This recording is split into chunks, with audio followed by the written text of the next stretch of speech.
প্রথম electric bike, মানে second. আর একটা বাইক আছে হচ্ছে নর্মাল, ওইটা হাইব্রিড বাইক, সিটি বাইক।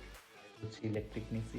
এটা হচ্ছে একদম ম্যাট ব্ল্যাক, দেখতে অনেক সুন্দর লাগতেছে, নতুন খুলছি। এখন হচ্ছে মোটরটা আনবক্সিং করে তারপর সেট আপ করতেছি, ভালো লাগতেছে। নতুন জিনিস একটা করে লাগাইতেছি, সুন্দর লাগতেছে, মজা লাগতেছে।